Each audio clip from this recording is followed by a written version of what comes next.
ሲጀምር በአሜሪካ ኢሊኖይ ግዛት ስር ውስጥ የምትገኘውን የቺካጎን ከተማ እያሳየን ነው። እዚህ ጋርም ለመጀመሪያ ጊዜ ዞዊን እንተዋወቃታለን። የአንድ ዩኒቨርሲቲ ተማሪ ነበረች። እውነቱን ለመናገር አይናፋር ነች በጣም። ክላስ ውስጥ እንኳን ጥያቄ ሲጠየቅ መልሱን እያወቀች መሳተፍ እንኳን አትፈልግም። ዞዊን በትንሹ ካወቃቻት ደግሞ እዚህ ጋር ሌላኛውን ሰው ጄሰንን ላስተዋወቃችሁ። ያው መጀመሪያ ላይ ከነ ሞተሩና ልብሱ ስታዩት ኑሮውን ለማሸነፍ የሚተጋ የቢሮ ሰራተኛ ነው ብላችሁ በጭራሽ አገምቱም። በስራውም በመጠኑ ስኬታማ ነበር። አሁን ደግሞ ስለ ቤን ልንገራችሁ። ስለ እሱ በእርግጥ ብዙም የሚወራ ነገር የለም። ቢሆንም ግን እሱ አንድ ተራ ሱፐርማርኬት ውስጥ ተቀጥሮ ኑሮውን ለማሸነፍና እዳውን ለመክፈል የሚተጋ ሰው ነበር። ከዛም ለጄሰን አንድ መከፈት የማይችል ሳጥን መሳይ ነገር ሲላክለት እናያለን። እሱም እንደማይከፈት ሲረዳ ችላ ብሎት መንገዱን ቀጠለ። ዞዊም ቢሆን ተኝታ በድንገት ግን ከእንቅልፏ ስትነቃ እናያለን። ጓደኛዋም ለዞዊ ከመምህሯ ስጦታ እንደተላከላት እየነገረቻት ትሰጣታለች። ስትከፍተውም ልክ ለጄሰን እንደተሰጠው አይነት ሳጥን ነበር።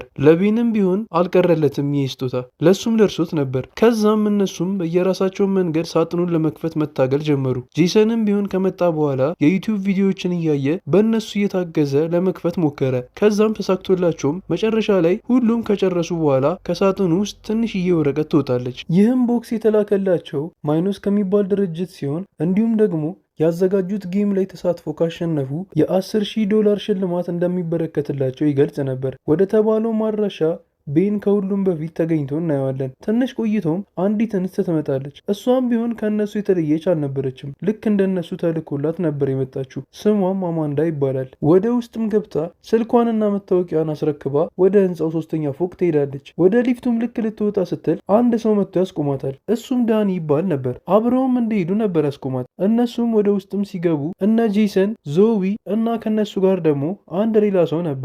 እሱም ማይክ ይባላል። ሁሉም ቁጭ ብለውም እርስ በርሳቸው ለመታወቅ ይሞክራሉ። በስተመጨረሻም ቤን እነሱ ወዳሉበት ክፍል ገባ። ስለ ጌሙም ማውራት ሲጀምሩ እናያለን። ዳኒም ቢሆን ልምድ ነበረው በዚህ ጌም ዙሪያ። የዚህ ድርጅት ራሱ የሰራውን 93 ክፍሎች ሁሉንም እንደወጣቸው ይነግራቸዋል። ነገር ግን በስልኩ እየተጫወተ ነው። እነሱም በጣም ይገረማሉ። ጨዋታው ደግሞ ምን መሰላችሁ? ያው ከአንድ ክፍል ውስጥ መውጣት ነው በቀላሉ። ዳኒም ስለ ጨዋታው በትንሹ እየነገራቸው ነበር። እሱም እነሱ የሚጠበቅባቸው የተሰጣቸው ሰዓት ሳያልቅ ከዚህ ክፍል ውስጥ መውጣት እንዳለባቸው ነው። ሰዓቱ ካለቀብንስ ብላ አማንዳ ጠየቀችው። እሱም ያው እንደ ማንኛውም ጨዋታ የቱ ጋር እንደተሳሳትን ነግረውን ከክፍሉ ያስወጡናል ብሎ መለሰላት። ዞዊም አስከትላ መቼ ጨዋታውን እንደሚጀምሩ ጠየቀችው። እሱም በማንኛውም አጋጣሚ የጌሙ ዋና አጫዋች መጥቶ እንደሚያስጀምራቸው ነገራት። ቤንም ሰውየው እስኪመጣ ድረስ እኔ ታች ወርጄ ሲጋራ ላጭስ ብሎ ተነሳ። ከዛም በሩ ለመክፈት ሲስበው የብሩ እጀታ ወለቀበት። በነገሩም ሁሉም ግራ እየተጋቡ ሳለም ዳኒ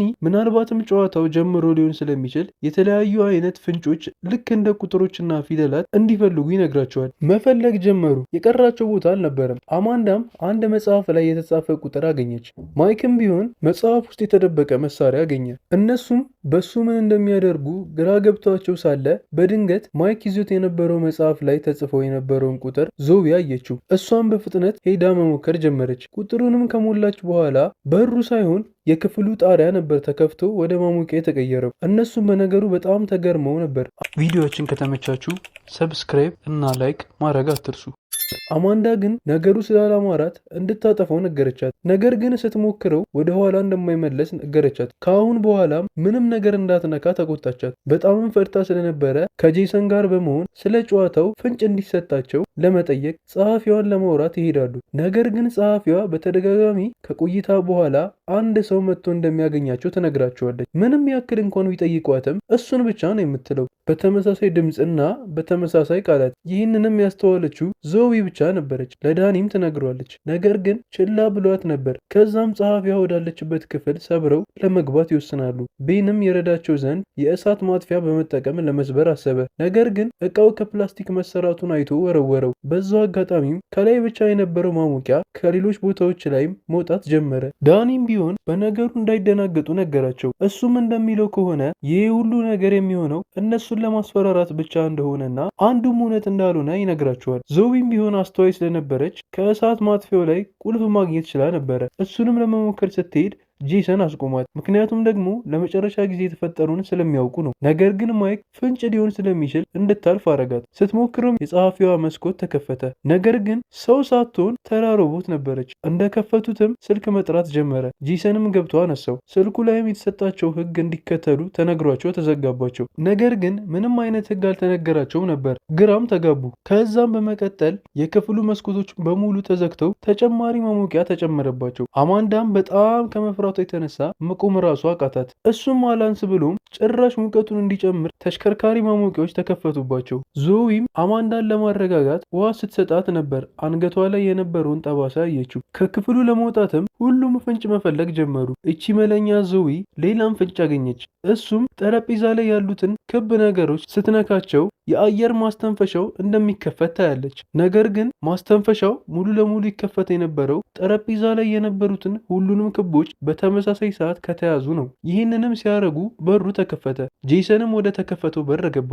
አካባቢውንም ማየት ጀመረ። በስተመጨረሻም አንድ መውጫ አገኘ። ነገር ግን ግዴታ ለመውጣት ማይክ ያስፈልገው ነበር። ምክንያቱም ደግሞ የእሱን መክፈቻ ቅድም መጽሐፍ ውስጥ አግኝቶት ነበር። አካባቢውም ከመሞቁ የተነሳ አሻንጉሊቷ ራሱ ጨሰች። ጄሰንም እንደምንም ብሎ ከፍቶት ሌሎቹን ጠራቸው። በተራ በተራም ለመሄድ አስበው አማንዳን አስቀደሟት። ዞዊም አንድ ሀሳብ መጥቶላት የእሷን ክቦች እንዲይዝላት አድርጋ በብርጭቆ ውሃ እየሞላች ክቦቹ ላይ ማስቀመጥ ጀመረች። በተአምርም ቢሆን ተሳካላት። በዛው አጋጣሚም አማንዳን ማየት እንችላለን። እሷም ለመጓዝ ራሱ ከብዷት ነበር። ለምን ካላችሁ ደግሞ ከዚህ በፊት ወታደር ነበረች። እናም ከሞትም ተርፋ ነው ይህን ጨዋታ ለመጫወት የመጣችው። እሱም ስነ ልቦናዋ ላይ በጣም ጉዳት አድርሶባት ስለነበር ነው። ዞዊም አማንዳን መጥራት ጀመረች። መልስ ስለማትመልስላትም ወንዶቹ እሷ ሄዳ አማንዳን እንድትረዳትና እነሱም የቀሩትን ብርጭቆዎች ራሳቸው እንደሚሞሏቸው ነገሯት።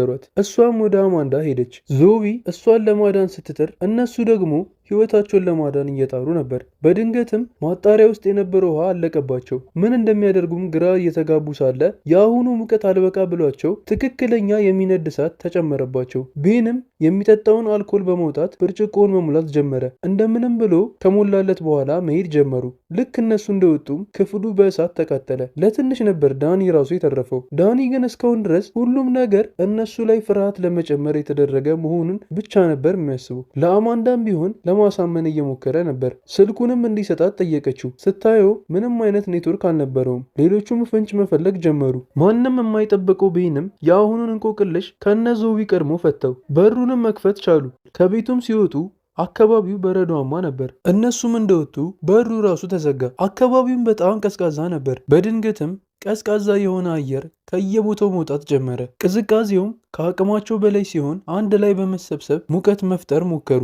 ዳኒም ከዚህ ለመውጣት ፍንጭ መፈለግ ስላለባቸው ነግሯቸው መፈለግ ጀመሩ። ጄሰንም አንድ የማይከፈት በር አገኘ። አማንዳም ቢሆን አንድ ለእናቱ የሆነ ጃኬት አገኘች። መጣላት እንደሌለባቸው እንዲሁም በተራ በተራ እንደሚለብሱ ነግራቸው በቅድሚያ ለዞዊ ሰጠቻት። በተከታይነት ደግሞ ቤን የውሃ ጉድጓድ ሲያገኝ፣ ማይክ ደግሞ የአሳ ማጥመጃ መሳሪያ አገኘ። ቤን ግን ጉድጓዱን ሲያገኝ እግሩን ተጎድቶ ነበር። በዛው አጋጣሚ ብልሃ ዞዊ ፍንጭ ለማግኘት እየሞከረች ነበር። ጄሰንም የአሳ መጥመጫውን ተቀብሎ በራሱ መሞከር ጀመረ። ከዛም ዞዊም ፍንጭ እንዳገኘች ነግራቸው ያገኘችውም ማግኔት አሳ ማጥመጃው ላይ አረገችው። ለጄሰንም ቢሆን በርዶት ስለነበረ ጃኬቱን ሰጠችው። ማይክም አንድ ከባድ ነገር አግኝቶ ለመውጣት ሲታገል እናያለን። በስተመጨረሻ በበረዶ የደረቀ ቁልፍ ማግኘት ችለው ነበር። እንዳወጡትም ለመስበር ሞከሩ። ነገር ግን ምንም የፈጠሩት ነገር አልነበረም። ከዛም ከቤንም ላይተሩን እንዲያወሳቸው ጠየቁት። እሱም ወረወረላቸው። ነገር ግን እነሱ ጋር አልደረሰም። ዳኒም ላይተሩ ጋር ደርሶ ሊመለስ ሲል ወደ ውሃ ውስጥ ገባ። እነሱም እሱን ለማዳን መጣር ጀመሩ። ዳኒም ከውስጥ ሆኖ እየተሰቃየ ነበር። ከሀፍታዎች ቆይታ በኋላም ከእይታቸው ጠፋ። መጀመሪያ ላይ ይህ ጨዋታ ብቻ ነው ብሎ ሲከራከር የነበረው ዳኒም በስተመጨረሻ ራሱ ሞቶ ጌሙ እውነተኛ እንደሆነ አሳያቸው። ብለውም ላይተሩን የወረወረለት ቤንን እየተጠራጠሩ ከዛም ሁሉም መጨቃጨቅ ጀመሩ። በመሃልም ጄሰን ጭቅጭቃቸውን አቁመው ቁልፉን ከበረዶ ውስጥ ማውጣት እንዳለባቸው አስታወሳቸው። ያላቸው አማራጭም የሰውነት ሙቀታቸውን ተጠቅመው በረዶን ማቅለጥ ነው። ለብዙ ሰዓትም እንደዛ ሲያደርጉ ቆይተው በስተመጨረሻ ማጋመስ ችለው ነበር። ከዛም ማይክ ብቻውን ተቀብሏቸው ጃኬቱንና የእሱን ሙቀት በመጠቀም ለማቅለጥ እየሞከረ ሳለ ከቅዝቃዜው የተነሳ ራሱን ሳተ። ነገር ግን ዝም ብሎ አልነበረም ራሱን የሳተው፣ ቁልፉን እንዲያገኙ ማድረግ ችሎ ነበር። ከዛም ቅድም ጄሰን ወዳገኘው በር ሄደው ቁልፉን ሲከፍቱት እሱ ሳይሆን ሌላ በር ተከፈተላቸው። ወደ እሱም ሲሮጡ መሬቱ መፈንዳት ጀመረ። እንደምንም ብለውም ወደ ቀጣዩ ክፍል ገቡ። መጀመሪያ ሲገቡ 6 ነበሩ፣ አሁን 5 ሆነዋል። በእርግጥ ሲታይ አሁን ያሉበት ክፍል ሰላማዊ ይመስላል፣ ግን አይደለም። ገና ከጅምሩ ራሱ እንደምታዩት እነሱ ከመሬቱ በተገላቢጦች ነው ያሉት። ያው ራሳችሁን ኮርኒስ ላይ አድርጋችሁ ሳሉት፣ ልክ እንደዛ ማለት ነው። ከዛም ስልክም ይጠራል። በመሀልም ስልኩን ሲያነሱት ጆሮ የሚያሳምም ድምፅ ካሰማቸው በኋላ ደግሞ እንደገና ለስለስ ያለ ሙዚቃ ከፈተላቸው። ፍንጭ መፈለግ ይጀምራሉ። ከዛም ማይክም የፑል መጫወቻው ቴብል ላይ 8 ቁጥር ኳስ እንደሌለች አውቆ የት እንዳለች ለማጣራት ሲንቀሳቀስ የቆመበት ወለል ተከፍቶ ወደ ታች ሊወድቅ ሲል ቤን መጥቶ አዳነው። ይህንንም እንዳዩ በፍጥነት በየግድግዳው ተለጥፈው ቆሙ። እንደዚህ ቆመው እንደማይቀጥሉ የተረዳችው አማንዳም ካለችበት ግድግዳ በድፍረት ወለሉን ረግጣ ወደ ሌላኛው ትሄዳለች። እሷም በመንጠልጠል ፍንጮችን መፈለግ ጀመረች። አንድም ካዝን አገኘች። እሱንም ለመክፈት 4 ቁጥሮችን እንደምትፈልግ ነገረቻቸው። በግምት መሙላት ጀመረች። ነገር ግን ምንም አልፈጠረችም። ዞዊም ሊከፈት የሚችለው እንቆቅልሹን እስከፈታነው ድረስ ነው በማለት ነገረቻት። እሱንም ለማድረግ ካለችበት መንቀሳቀስ ጀመረች። እሷ ያለችበት ቦታ ደግሞ ያስፈራል። ስህተት ከሰራች አለቀላት። እንደምንም ብላም አለፈችው። ማይክም ቢሆን እሷን ለመርዳት ካለበት ቦታ ተሻግሮ ዞዊን እንቆቅልሹ ጋር እንድትደርስ ከፍ አረጋት። እሷን መፍታት ጀመረች። በመሃልም ጄሰን የቆመበት ወለል ተከፍቶ ለትንሽ ከመውደቅ ተረፈ። ከዛም እንቆቅልሹን ዞዊ መፍታት ችላ ነበር። ነገሮቹን በማገጣጠም ቁጥሩን ያገኙት መስሏቸው ሲያገጣጠሙት አልሰራላቸውም ነበር። ስለተሳሳቱም ብቻ ማይክና ቤን የነበሩበት ወለል መከፈት ችሎ ነበር። እነሱ ግን ተርፈዋል። እሱም አልበቃ ብሎ የተንጠለጠሉበት ግድግዳ ተገነጠለ። ምክንያቱም ደግሞ ሶስቱንም አንድ ላይ አልቻላቸውም። ማይክም እንዲወርድ አርገውት አልቻለም ነበር። ዞዊ ለሱ በማሰብ እኔ ሄዳለሁ ብላ ስትሄድ ነበር በድንገት የወደቀችው፣ ግን ተርፋለች። ራሷንም ለትንሽ ደቂቃ ስታ ተነሳች። ጄሰንም ወርዶ አዳናት። ነገር ግን ተኝታም እያለ እንቆቅልሹን እየፈታችው ነበር። ያሉበት ክፍል ተገላቢጦች ስለሆነ ያገኙትም ቁጥር እንደዛ ሊሆን ስለሚችል እንድትሞክረው ነገረቻት። አማንዳም እንደዛ አርጋ ስትሞክር ተከፈተላት። ከውስጡም የ8 ቁጥር የፑል ኳስ አገኘች። በዛው አጋጣሚም ጄሰን በድጋሚ ሊወድቅ ብሎ ተረፈ። አማንዳም ወደ እነሱ ለመምጣት በድፍረት እንደተለመደው ቴብሉ ላይ ተንጠለጠለች። በድንገት ግን የያዘችው ኳስ ከኪሷ ወጥቶ ወደቀ። ኳሱም እየተንከባለለ ሊወድቅ ሲል ካለችበት በመዝለል ኳሱን ያዘችው። ወለሉም ከመውደቁ በፊት በፍጥነት ለጄሰን ወርውራለት እሷ በስልኩ ገመድ ተንጠለጠለች። እነሱም እሷን ለመርዳት በዱላ እሷ ላይ ለመድረስ ሞከሩ። ነገር ግን አማንዳ ዱላውን መያዝ አልቻለችም። ዝምተኛዋ ዞዊ ቢሆንም አማንዳ ተስፋ እንዳትቆርጥ እየጮኸች ማበረታታት ጀመረች። የስልኩም ገመድ ስላልቻላት ተበጥሶ ወደ ታች ወደቀች። ዞዊም በተፈጠረው ነገር በጣም አዘነች። ምንም እንኳን ብታዝንም ጨዋታውን መቀጠል ስላለባት ከሌሎቹ ጋር ወደ ሌላኛው ክፍል አለፈች። 4 ሆነውም ወደ ቀጣዩ ሄዱ። አሁን ያሉበት ክፍልም ሆስፒታል የሚመስል ክፍል ነበር። ቀጥታ ፍንጭ መፈለግ ጀመሩ። ማይክ፣ ጄሰን እና ቤንም ሁሉም እያንዳንዳቸው የእጅ ኤክስሬይ ፎቶዎችን ያገኛሉ። ወደ ብርሃንም ወስደው ማየት ጀመሩ። እነሱም እንቆቅልሹን ለመፍታት እየሞከሩ ሳለ በድንገት ከመሬት ተነስታ ክፍል ውስጥ የነበሩትን ካሜራዎች ዞዊ መስመር ትጀምራለች። እሷም እነሱ እስካዩቸው ድረስ ጨዋታውን መቼም እንደማያሸንፉ እየነገረቻቸው መስበሯን ትቀጥላለች። ከዚህ ለመውጣት ግን 3 ደቂቃ ነበር የቀራቸው። ካልሆነ ክፍሉ በሙሉ በመርዛማ ጋዝ እንደሚሞላ ጄሰን ለዞዊ ነገራት። ነገር ግን እሷ መስበሯን አላቆመችም። እነ ጄሰንም እሷን ትተዋት በራሳቸው ለመፍታት መሞከር ጀመሩ። ወደ ቀጣዩ ለማለፍም ግዴታ የልብ ምታቸው በፍጥነት መምታት አለበት። መጀመሪያ ቤን ላይ ሞከሩት፣ አልሆነም። ከዛም ማይክ ላይ የእሱ ቢያንስ ተጠግቶ ነበር፣ ነገር ግን በቂ አልነበረም። ጄሰንም ወዲያውኑ የልብ ምትን ለማስተካከል የሚያገለግለውን መሳሪያ በመጠቀም የእሱን የልብ ምት ለመጨመር አሰበ። ነገር ግን ማይክ ፈቃደኛ አልነበረም። ምክንያቱም ደግሞ እሱን ካረገበት እንደሚሞት ስለሚያውቅ ነው። ጄሰንም ይህን ካላረገ ሁሉም እንደሚሞቱ እየነገረው ለምኖት አሳመነው። ጄሰንም ወዲያውንም ማሽኑን ያለ ርህራሄ ተጠቀመበት። ቤንም እሱን ለማስቆም ሞከረ። ነገር ግን ጄሰን ገፍትሮ ጥሎት ስራውን ቀጠለ። አሁንም አንድ ሲደግምበት የማይክ የልብ ምት በፍጥነት መጥቶ ገደለው። ነገር ግን አሁንም አልሆነም ነበር። ጄሰንም በመጨረሻም አንድ ሀሳብ ይመጣለታል። እሱም የልብ ምቱን በተቃራኒው ለማረጋጋት መሞከር ነው። በዛን ሰዓትም የተሰጣቸው ጊዜ አልቆ መርዛማው አየር መለቀቅ ጀመረ። ሁሉም ለመተንፈስ ሲቸገሩ እናያለን። ጄሰንም ቢሆን የልብ ምቱን በደንብ በማረጋጋት በሩን መክፈት ቻለ። እሱም በፍጥነት ወደ ቀጣዩ አለፈ። አለፈ። ቤንም ቢሆን ዞዊን ለመጥራት ተመለሰ። ነገር ግን እሷ ስለማትመጣ እሱ ጥሏት እንዴት ነገረችው። እንዳለችውም አድርጎ ጥሏት ሄደ። እሷም አቅም አንሷት መሬት ላይ ወደቀች። ቀጣዩ ክፍልም ከሌሎቹ እጅጉን የተለየ ነበር። ቤንም ጄሰን ቅድም ላይ ማይክን ስለገደለው ነገሩ አልተዋጠለትም ነበር። በሱም ምክንያት ክፉኛ ከጄሰን ጋር ተጨቃጨቁ። ጄሰንም መጨቃጨቁን ትተው ፍንጭ መፈለግ እንዲጀምሩ ይነግረዋል። ከዛም ወለሉ መክፈቻ እንዳለው ስላዩ እሱን ለመክፈት መታገል ጀመሩ። ተሳክቶላቸውም ከፈቱት። እንደከፈቱት ግን ወዲያውኑ ሰውነታቸው ሌሎች አይነት ቅርጾችን መያዝ እንደጀመረ ያሉ። በጣም ስለሚያዞራቸው መንቀሳቀስ አልቻሉም ነበር። ትዕዛዙም እንደሚለው ከዚህ ለመውጣት ግዴታ ይህንን የሚያስቆም መድኃኒት መጀመሪያ ማግኘት እንዳለባቸው ነው። ልክ አደንዛዥ ዕፅ እንደወሰደ ሰው ነበር ሲያደርጋቸው የነበረው። እንደ ድንገትም ቤን መድኃኒቱን አገኘው። አንድ ብቻ ነበር። እሱንም ለጄሰን ሊያሳየው ሲል ከየት መጣ ሳይባል ጄሰን መድኃኒቱን ከሱ ለመውሰድ መታገል ጀመረ።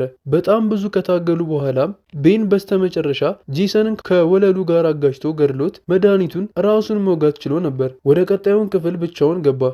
አስቡት፣ ከ6 ሰው ማንም ይተርፋል ብሎ የማያስበው ቤን ብቻ ቀረ። የቀጣዩን ክፍል በር ለመክፈት ባለ 4 አሃዝ የሆነ ቁጥር ያስፈልገው ነበር። እዚህ ጋርም ዞዊ የነበረችበት ክፍል ውስጥ የሬሳ አጽጆች ገብተው ነበር። ክፍሉ ውስጥ የነበሩት ካሜራዎች በሙሉ ተሰብሮ እንደነበር ያያሉ። እንዲሁም የኦክስጅን መሳቢያ እንደተጠቀመችም አይተው እየተገረሙ ሳለ በድንገት ተነስታ ዞዊ በያዘችው ነገር ሁለቱንም መታቸው።